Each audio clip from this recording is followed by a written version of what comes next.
नमस्कार, प्रभा साक्षी न्यूज नाटक पर आप सभी का स्वागत है। जम्मू कश्मीर के मुख्यमंत्री उमर अब्दुल्ला ने आज राज्य का बजट पेश किया और इसे आर्थिक विकास का रोडमैप तथा जनता की आकांक्षाओं का सच्चा प्रतिबिंब बताया।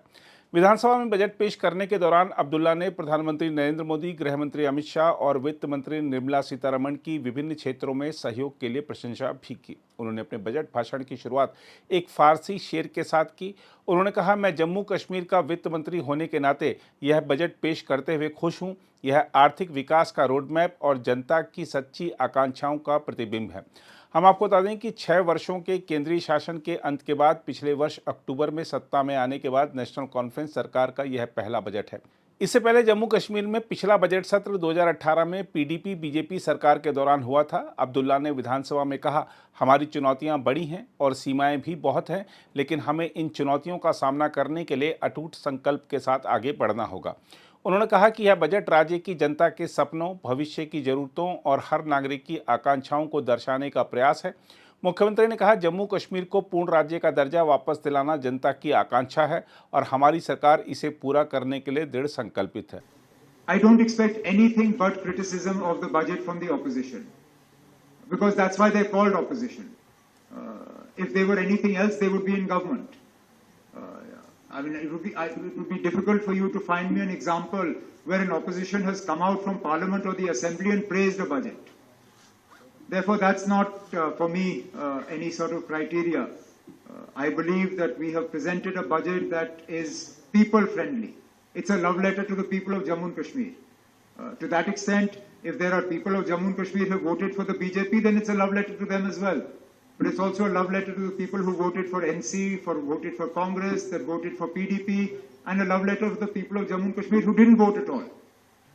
So let's not be sort of unfair and make this as a love letter only to the BJP. It's a love letter to the people of Jammu and Kashmir. Now, the question that you asked me, I still maintain that a UT with assembly is by far the worst form of government in the country. I have no hesitation in saying this. I've said this before, I'll say it again. There should only be two systems in this country. Either you have a UT without assembly, or you have a state. Because please remember, union territories were envisaged as territories that were too small to be states. That criteria does not apply to J&K. So, that's it.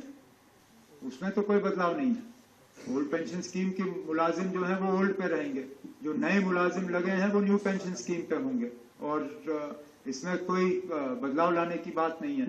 जहां तक journalist के pensions वगैरह की बात है, मैं ईमानदारी से कहूं, हमने इसके बारे में सोचा नहीं है।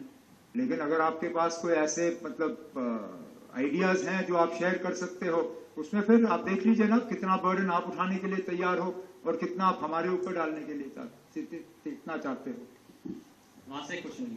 फिलहाल प्रेस क्लब की मैंने बात की, क्योंकि हम चाहते हैं कि एक वाइब्रेंट प्रेस जो है वो कायम हो।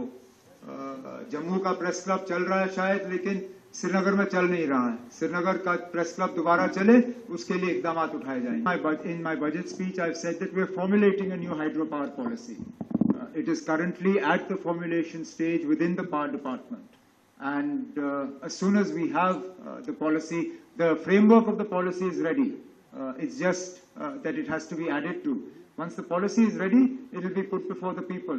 But the aim of that policy, again, is to focus on both the generation side, so that we have greater generation, and also on the distribution, transmission and distribution side as well. So that the losses that we have in our transmission and distribution system, those are also brought down. वहीं budget पर विपक्ष की प्रतिक्रिया की बात करें तो विधानसभा में विपक्ष के नेता सुनील शर्मा ने कहा है कि यह निराशाजनक बजट है। मैं और 2-3 सवाल उमर अब्दुल्ला साहब से आपके माध्यम से पूछना चाहूंगा।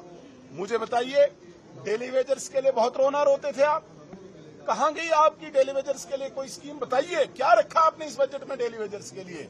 1 लाख लोग जब सड़कों पे थे, आप तो बड़ा चिल्ला रहे थे। डेली वेजर्स के लिए तो आप बड़ी छाती पीट रहे थे। क्या किया उनके लिए आप मुझे बताइए। जम्मू कश्मीर के लिए आप बोल रहे हैं कि अनएम्प्लॉयड बहुत लोग हैं, अनएम्प्लॉयड के लिए आपने क्या किया?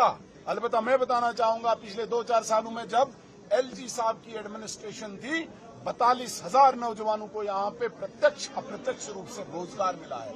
आपने तो एक व्यक्ति की भी एम्प्लॉयमेंट के लिए कोई स्कीम यहाँ पे घोषित नहीं की। आप मुझे बताइए, एमनेस्टी के लिए लोग इंतजार कर रहे थे, आप बिजली बिल्स की एमनेस्टी यहाँ पे लाएंगे, आपने उसका भी कोई जिक्र नहीं किया। आपने यहाँ पे कंट्रैक्टर्स की पेमेंट इतनी पेंडिंग है, आपने दिल्ली से तो पैसा लाया, कंट्रैक्टर्स को पैसा कब मिलेगा?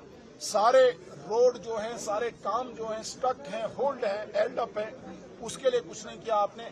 आपने यहाँ पे एक आम बेचारा जो एम्प्लॉई है अपनी जीपी के लिए वो तरसता है, उसके लिए कोई योजना नहीं लाई।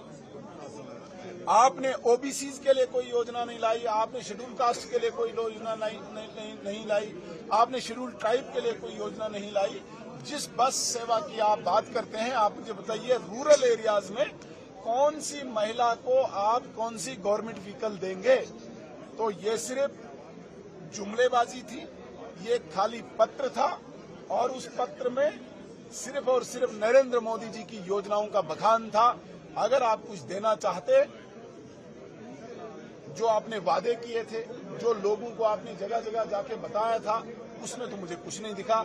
इसलिए इस बजट को हम खाली और खाली जुमलेबाजी कहेंगे, इसके अतिरिक्त कुछ। सर, विकसित भारत की बात की, उन्होंने कहा विकसित भारत का कार्यक्रम वो भारत आगे बढ़ाएंगे। विकसित भारत की कल्पना, विकसित भारत की संकल्पना नरेंद्र मोदी जी की है और हमने तय किया, भारतीय जनता पार्टी के एजेंडा में, भारतीय जनता पार्टी के विजन में है कि विकसित भारत 2047 तक होगा। जो भारत आज दुनिया की तीसरी सबसे सैन्य शक्ति है, जो भारत आज दुनिया की सबसे 5वीं बड़ी आर्थिक शक्ति है, उस भारत को हम विकसित भारत बनाएंगे, ग्लोबल पावर बनाएंगे और विश्व गुरु बनाएंगे। ये भारत की कल्पना जो विश्व गुरु की बनाने की है, विकसित भारत की है, नरेंद्र मोदी जी। लेकिन उमर साहब ने कहा इसी को आगे बढ़ाएंगे। बहुत अच्छा, नरेंद्र मोदी जी के विजन को बढ़ाएं, बहुत अच्छी बात है। वहीं नेशनल कॉन्फ्रेंस के अध्यक्ष फारूक अब्दुल्ला ने कहा है कि बजट में सभी वर्गों का ध्यान रखा गया है। बजट बहुत ही अच्छा था, इसने हर चीज को कवर किया है।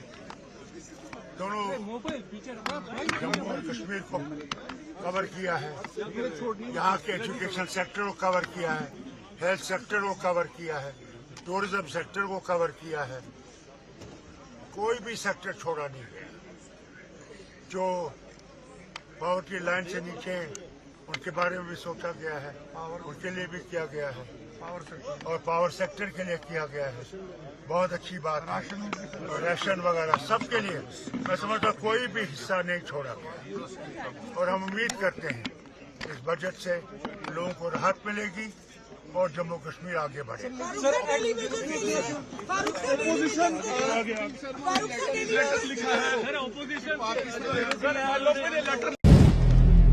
अगर आप भी लेना चाहते हैं देश दुनिया की तमाम जानकारी तो आज ही सब्सक्राइब करें हमारे चैनल को। साथ ही नीचे दिए बेल आइकन को जरूर दबाएं ताकि हर अपडेट आप तक पहुंच सके।